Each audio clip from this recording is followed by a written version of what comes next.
Hello guys, welcome back to the channel, and today we are going to be talking about perhaps the most famous family of arguments against theism and for atheism, the argument from evil. And I'm going to be explaining why I think this family of argument is, in principle, unsuccessful. So let's jump right into it.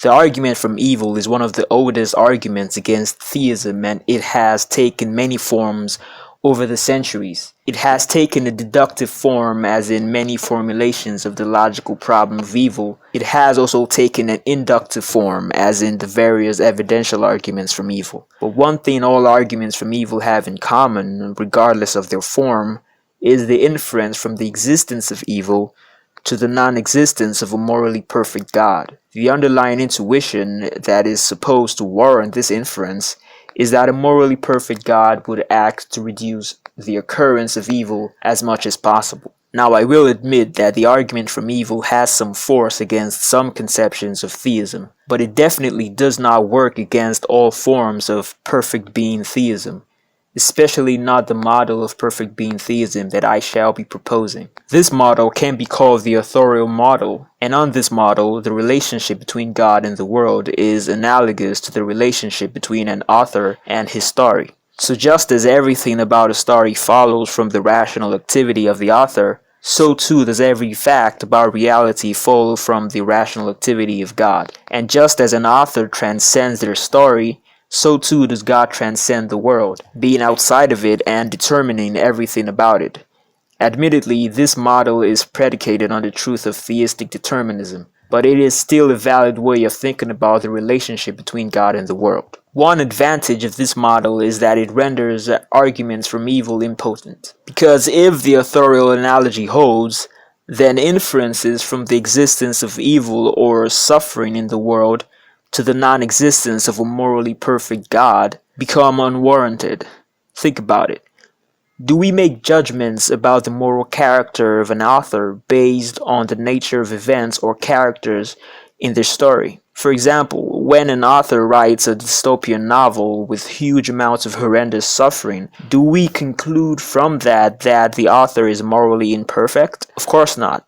It is impossible to infer anything about the moral nature of an author simply from the existence of evil or suffering in their story. This is because there is no inconsistency between an author being morally good and that same author writing a story that includes evil or suffering. If the authorial analogy holds, then in similar fashion, it would be unwarranted to make any inferences about the moral nature of God simply from the existence of evil or suffering in the world. But this is exactly the kind of inference arguments from evil want to make.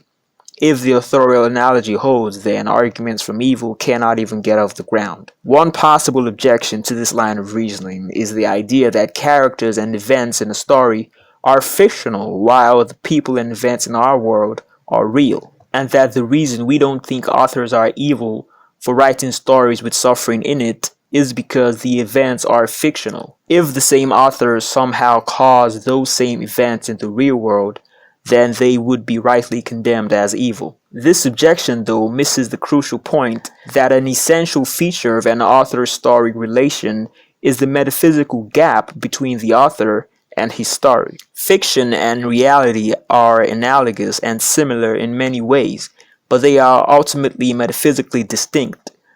So if the author analogy holds, then a similar metaphysical gap exists between God and the world. God transcends the world in a way analogous to the way an author transcends their story. God's transcendence entails that, metaphysically speaking, there is a gap or chasm between the divine reality and created reality. This gap is analogous to the gap that exists between fiction and reality, and it is this gap that makes it impossible to make any inferences about the nature of God simply from the nature of the facts we experience in the world God created. Arguments from evil, as commonly stated throughout history, have failed to consider a model of theism with the strong view of transcendence I have just proposed.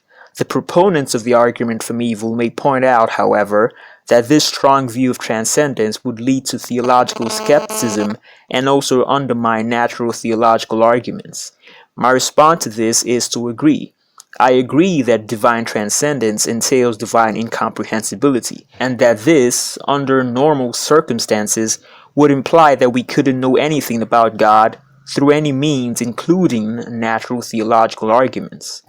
But I would submit that we are not under normal circumstances, because I believe God has condescended into creation and revealed himself to man. As such, everything we know about God, about his nature and moral character, is known not on the basis of autonomous reasoning or a priori argumentation, but rather on the basis of divine revelation. An argument from evil that takes this strong view of transcendence into account must acknowledge the necessity of revelation for a knowledge of God, and would thus have to argue within the confines of revelation.